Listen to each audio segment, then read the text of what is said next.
Hi boys and girls, Molly here again from the Night Gardener. The story's getting better, isn't it? It's getting a little bit more spooky, and we're going to find out more about this strange and mean family and their eerie house with the weird tree growing into it, and we're going to find out more about why the family looks the way they do and who the other people may be that live at the house, like the father, the master of the estate. Is he going to be there? And is this night gardener going to ever show up? And is that just a legend, or is it something that's going to be real, or something that's just a story? We have some words to get into for chapter 6 and chapter 7. I'm only going to do chapter 6 right now because we got lots of words and I don't want to be too long here. I want to get right into the story. So the words that we're going to hear for chapter 6 are dank. That's just an area or a room that's very wet and damp. It also could be called humid. It's moist and uncomfortable. Spare. Spare just means a room doesn't have many different things in it, that it's only a few things that you need for comfort. Amenities. That's also things you might need in a room or a hotel that give you comfort or make it a pleasant stay. Mildew. That is a fungus that grows in rooms where things are moist and dank. It's like green or sometimes a whitish grey colour, and it grows on the walls. Sometimes you'll see it outside a house. And then another is relief pattern. That's a word that just means it's a pattern from sculpture where somebody carves into wood or into stone, and it kind of makes something that is, I guess, risen out of the stone or the wood, so you can feel it if you touch it, and it usually makes a picture or a pattern, and it's carved. Next word we're going to hear is plagued. Now, plagued means that something gives you the feeling or the emotion that causes worry or distress or fear. Mariner is a word we're going to hear, and that just means a sailor, somebody who lives on a boat and fishes or does different things on the sea for a living. Rap. A rap on a door is a knock or a tap on a door or a window. So that's it for chapter 6. We're going to go ahead and start reading, and you're going to find out more about this strange family and how I'm going to solve the problem of Kip having to live out in the stables or in a shed or a barn. And you're also going to find out more about the brother Alistair and his relationship with Penny and his mother as well. So let's get into chapter 6, and I'll see you after chapter 6 so that I can go over some words with you for chapter 7, and we'll get into that soon. Okay, enjoy. The figure in the fog. The servants' quarters were in the basement floor of the Windsor house. Molly had been allowed to pick any room she wanted, and she chose the one with the fewest spiderwebs and an actual bed, such as it was. Beyond those amenities, the space was dank and spare. She had a wardrobe and a small dresser with a mirror mounted above it. The ceiling was stained with mildew. In several places, roots from the tree had broken through the walls, creating a veiny relief pattern beneath the faded wallpaper. Molly and her family had always slept together in one room, and the idea of having a small space all of her own both thrilled and frightened her. She dressed for bed, making a mental list of all she had needed to do the next morning. She took comfort in the idea that next morning was no longer a thing plagued by uncertainty and fear. Too many nights she had gone to bed with an empty stomach and a heavy heart. Upstairs in the foyer, the grandfather clock chimed 12 times. Midnight. As if awaiting the hour, a dark breeze swept across the grounds outside. Old boards groaned as the wind pushed against cracks, searching for a way inside the house. Molly's room had a window above the bed, just big enough for a person to fit through. She took her lamp and perched it on the sill. She blinked the light 3 times with her hand like a mariner signaling a passing ship. A few minutes later, she heard a rap at the glass. Molly opened the window for Kip and found him crouched in the mud. "Boo," he said, when gasping at his hair.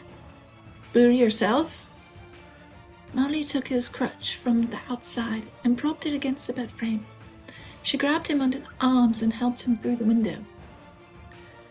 "Remember what we talked about? You're to be up and away by dawn, before anyone sees you." Molly knew it was dangerous to disobey a mistress, but she also knew that her brother needed someplace dry and warm to sleep. "Watch your boots," she warned too late as he touched down on the mattress. "And shut that window before any leaves get in." Kip was a little out of breath, and his cheeks were flushed. He peered over his shoulder, searching the darkness outside. "Coming over here, I could have sworn someone was following me." He shut the latch and carefully climbed to the floor. Molly set to making the bed. "Well, did you tell him to stop?" Kip sat on the floor to remove his boots and trousers. "I ain't fooling. I was out at the stables, waiting for a sign at the window. All of a sudden, this wind comes, and it gets real dark, no moon nor stars. That's when I seen your light, so I set to walking over here. I'm halfway to the house when the hairs on my neck stand straight up. It was like I could feel it. Mole's right behind me. I turned round, and there in the fog." He shook his head. "For half a heartbeat, I thought I saw someone there watching me." Molly continued with the bedding, trying not to look alarmed. It was her fault that he came up with such things. Her fault for stuffing his brain full of goblins and witches and giant squids. "I thought you said it was too dark to see," she observed. "Well, I could see this," he said through the nightshirt of his head. He was real tall, dressed all in black, with a tall black hat. I walked a few more steps toward the house and looked again, but he was gone." Molly helped her brother into the freshly made bed. "He probably got a look at your face and was scared off," she said. "It was no joke," he insisted. "Something's wrong with this whole place. You seen how pale they all are. It ain't natural. That's just what folks look in England." Molly suddenly felt very glad that she had not told Kip about the portrait in the library. There was no reason to add to his worry. "I'm sure we'll get used to it." She blew out the lamp and lay down beside her brother. She stared at the ceiling, letting her eyes adjust to the night. In the shadows, she could make out the place where a thick root had broken through and exposed the wooden beams. After all these weeks of struggle, she and Kip had finally made it to a safe, warm bed, and yet she couldn't shake the feeling that they shouldn't be here.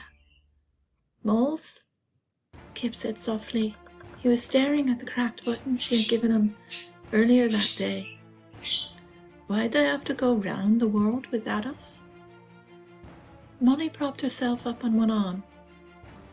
"You know well as I do, Kip, they didn't want us getting hurt." He nodded. "Drowning." Molly swallowed a lump in her throat. Or that?" Kip turned toward her, his eyes shining in that little boy way that spoke of distant adventure. "Do you think they've seen dragons yet?" he asked. "Oh, I'm sure of it. The ocean's full of them. Maybe if we're good, they'll even catch one for us." She looked at him very seriously. "But in the meantime, we've got a job of our own." "Yeah, what's that?" She smiled, pinching his side. "Getting sleep?" Kip might have protested were he not already in the middle of a yawn. Molly had observed that for children of a certain age, thought is action. No sooner had she put sleep in his mind and he was already halfway there. Molly could actually see it happen right before her eyes. His head grew heavy against the pillow, and his breathing became soft and regular. His fingers uncurled, revealing the wishing button nested safe in his palm. Molly turned back and slowly shut her eyes. For the first time, she let herself feel the exhaustion that she had been fighting for weeks. Every part of her was worn out. Her hands, feet, legs, arms, even the tips of her hair felt tired. Molly was too tired to think about the strange pale family, or the strange ugly tree, or the strange portrait in the library. She was too tired even to register the sound of a door opening and heavy footsteps entering the house. Alright, so there goes chapter 6, and things are getting really spooky around this old house. I really feel like Kip and I shouldn't be here, though we need warm, safe beds, and we need food, and we need work, so we have some place to live, and maybe we'll even make some money. So, Kip has seen some strange things as he was outside near the stables, and he said somebody was following him. Who could that be? Maybe it's the master of the house. Maybe it's the night gardener. Maybe it's someone who's investing in these people, investigating them, and trying to figure them out and why they would live in such a creepy place. So, we're going to find out more in chapter 7 about the family and see maybe what Kip saw. Now there's some more words that we need to talk about real quick, and I will get into those. We're going to hear the word tending in this part of the story, and that just means you're taking care of something like a farm or plants, or tending to business, or tending to your house, meaning cleaning it up and fixing it. Penalty is another word you're going to hear, and that just kind of means a punishment for something. And next word, commendable. That means somebody has done something that they should be praised for. They've been very brave. Screwed up. That means your face. If you're screwing up your face, that means you're kind of thinking hard and making a face because you're thinking and trying to remember something. Or it could also be that you're worrying so much that you're kind of screwing up your face and you look all sad and worried. Befitting is something that's proper for a certain situation. It seems right. Flourish. That's a movement. It's a sweeping motion that someone might make with their arms. And it also has to do with enjoying something and doing something well. Hysterical. Now this isn't the funny type of hysterical. This is extreme uncontrolled emotion. And in this story, it's somebody who's really scared and upset. Foul. If you say something smells foul, it means that it smells sour or it smells rotten. Tormenting. That means to cause extreme suffering or pain, and that can be mental or physical. Posturing. That is somebody who's bragging, somebody who's acting tough. And a bullies kind of have a posture where they're making fun of someone and they're acting all tough. And sometimes a posture means that you're just kind of acting that way. You're kind of bluffing and making it up. And you don't really mean it. You don't mean the action. You're pretending. And walloped. Walloped is a word we used to use a lot. It just means that you hit somebody really hard or you beat them. Parents used to wallop their kids when they were bad in my time. And then we have exhilaration. That's just a feeling of great excitement or accomplishment after you do something. So you're just overly excited and feeling great about something. And certain types of situations can cause that. And it might go away quickly as well. So here we go. We're going to get into chapter 7. And we're going to find out more about Alistair and Penny. And we're going to possibly meet the master of the house soon. So maybe he's a night gardener. maybe he's not. Maybe he's more normal than this family, since he doesn't spend all his time at this crazy house around this crazy tree. So let's get into chapter 7. I hope it gets scarier so you guys can see what I had to live through. Chapter 7. Pit and Pockets. Kip was dressed and outside just after dawn. A good night's sleep and 2 hot meals had done wonders for his spirit. Even his left leg, which usually ached in the mornings, felt a lot better. Molly had said that Master Windsor was returning at the end of the week, and Kip thought if he worked hard, he might be able to tame the front lawn by then.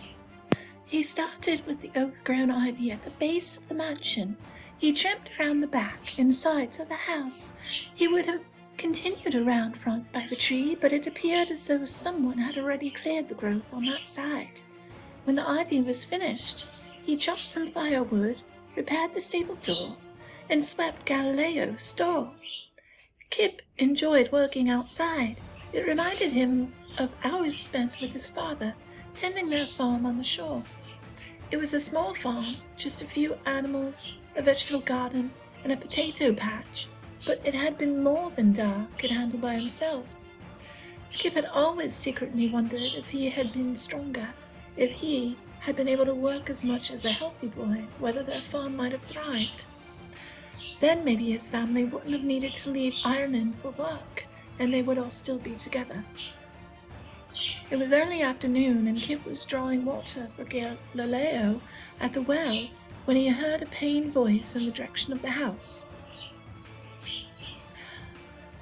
"But, Alistair, I'll ruin my favourite dress." It was the little girl Penny. She was speaking to her brother, who was leaning against a big tree out front. "Well, you should have thought about it before you agreed to play," Alistair said matter-of-factly. "Now get in there. It'll be a double penalty." Kip had known bullies in his life, and he could tell at one glance, that Alistair was a bully of the highest order, the sort who took a special delight in torturing things smaller than himself. Show him a spider's web and he would tear it. Show him a bird's nest and he would kick it. Show him a lame boy. Kip preferred not to find out what he would do. He had thus managed to avoid Alistair, which was not difficult, as both the Windsor children seemed to prefer playing indoors, and even when they were outside, the low hills covering the lawn created a sort of natural barrier between any 2 points.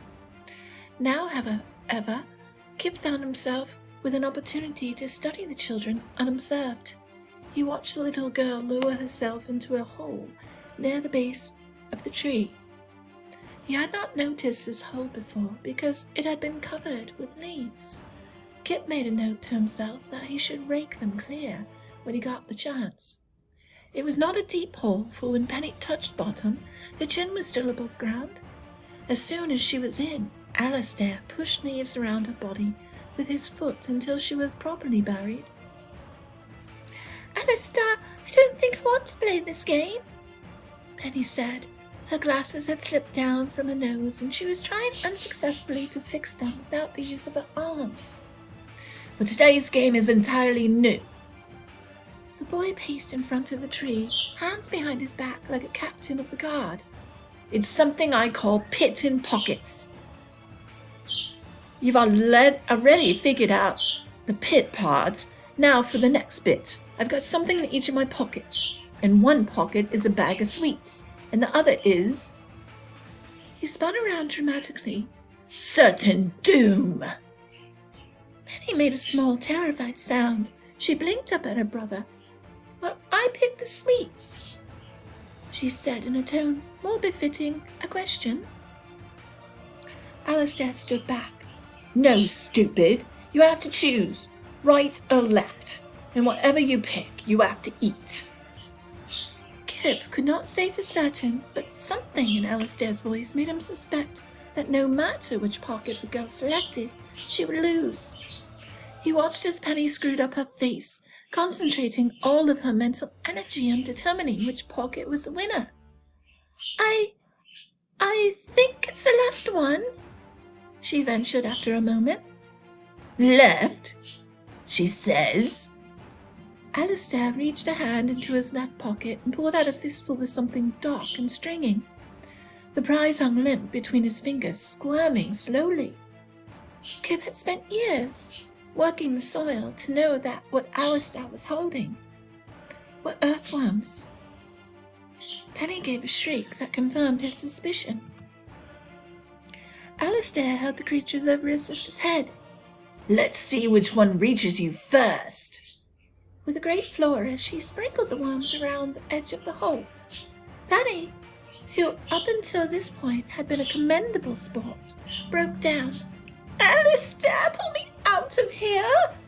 She spun her head about, trying to clear worms, blindly inching toward her.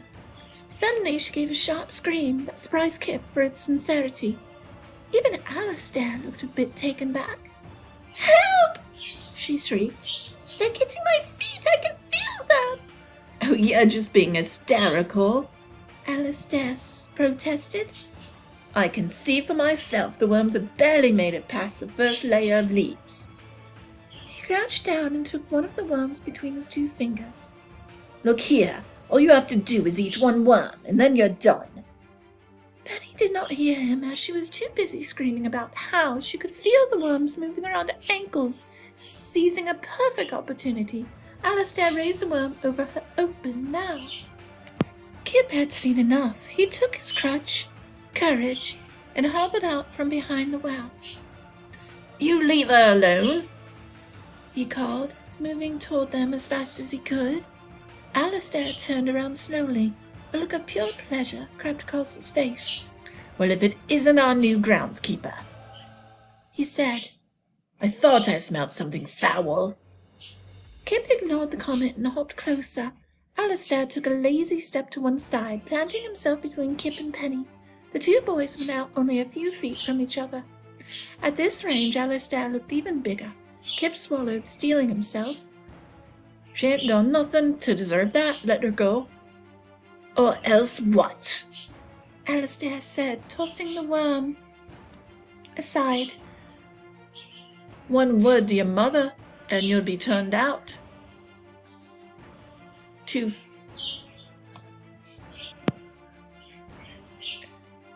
Aside.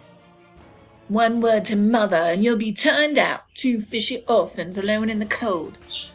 I ain't no orphan, Kip snapped. And you're a bully. His face was flushed, his free hand clenching tight in a fist. He knew talking was useless. This was going to be a fight. Kip was by no means a good fighter, but he had been in enough scraps to know a few tricks. The first trick was to always strike first, to guarantee he got in at least one good blow before things went bad. The second trick was to bite his tongue as hard as he could right before things got started. That way, when he was hit, the pain would not be bad and surprise him. The last thing, and this was important, was to level the field as quickly as possible by getting the other boy onto the ground. Down there, having only one good leg was not as much of a problem. None of these tricks had ever helped him win a fight, of course, but they usually helped him lose a little less badly. Kip dropped his crutch and sprang across the grass, tackling Alistair to his knees. The boys shouted out as they both came crashing down onto the wet lawn. Kip concentrated on hitting the places he knew hurt most. The kidneys, just below the ribs, the back of the leg. It quickly became clear to him that, for all his posturing, Alistair knew next to nothing about proper fighting. The boy landed a few ineffectual blows upon Kip's shoulder blades and elbows before resorting to a campaign of hair-pulling and ear-biting. While Penny screamed from her hole, the two boys rode back and forth across the lawn, fighting with everything in them. Kip heard a satisfying crack as his forehead struck Alistair square in the nose. Blood clouded his vision, and his head throbbed horribly. But from the way Alistair was howling and clutching his face, Kip knew he had scored a direct hit. He grinned as the significance of his fact dawned on him. He was actually winning. The next moment, Kip felt someone grab his arm from behind. Get off him, Molly shouted as she pulled them apart. What are you thinking? It took Kip a moment to realize that she was talking not to Alistair but to him. He saw her cast a panicked glance toward the open front door. Mistress Windsor was rushing out to meet them. She crouched down and helped Penny out of the hole. The little girl clung to her neck like a barnacle. "Just what is going on here?" the woman demanded. Alistair scrambled to his feet and ran to his mother's side. "It was the cripple who started it. He came at me like a murderer." Constance looked between the two boys. They both had grass stains and mud on their clothes. They were breathing heavily, and Alistair had blood on his face. "Is this true?" she said to Kip. Kip, still on the ground, stared up at her, unable to deny the charge. Molly stepped in front of him. "Forgive me, Mum, but your son's lying. I saw the whole thing. My brother was only defending himself as any person would." Kip stared up at Molly, confused. If she had really seen them, then she would have known that Kip had struck first. "Don't listen to her, Mother," Alistair said, clutching his nose. "She's just trying to protect him. Ask Penny. She was there." Unfortunately, Penny was too busy sobbing about the worms eating her toes to give any kind of testimony. Constance gave her son a wary look. "Tormenting little girls and crippled boys? Don't you think your father won't hear of this?" Alistair sneered. He fished a crumpled bag of sweets from his pocket and opened his mouth. "And then what? He'll punish me?" He said this with an exaggerated stutter. Constance snatched the bag from his hands. Her eyes were wide, dangerous. Every muscle in her body looked tense. "You will respect your father," she said in a constricted tone. "Go to your room immediately." For a moment, Kip thought she might strike the boy. Alistair turned from her, his face burning. He gave Kip a special threatening look before marching back into the house. The woman turned to face Kip. He thought for a moment she was going to apologize for his son, but she did not. "See that you fill that hole at once. Heaven forbid someone falls in and gets injured." She looked at Molly. "Shouldn't you be in the kitchen?" Then she turned and carried Penny into the house without another word. Molly picked up Kip's discarded crutch and offered it to him. "You fight your way with young master on your first week? That's a sure way to promise there won't be a second. What were you thinking?" What was he thinking? All Kip had done was the thing she had told him for as long as he could remember. Molly had defended him against other children. Not a week went by when she didn't get into a fight on his behalf. Kip had just been doing the same for Penny. Only now his sister was outraged. Kip did not accept the offered crutch. Instead he rose on his one good leg, which was sore and threatening to buckle. You shouldn't have lied about seeing the fight," he said, his breathing raspy. "Better that than telling the mistress her son got walloped by a boy half his size." Molly made a silly face, but Kip refused to smile. She sighed. "Kip, I said that to protect us. It was just a story." "Was it?" He fixed her with a hard gaze as he could. "Do they count as stories when the other person thinks they're true?" He took his crutch from her and started toward the stables. Suddenly he felt exhausted and sore from the fight, and shaky. The exhilaration of his victory had been replaced by a cold gloom.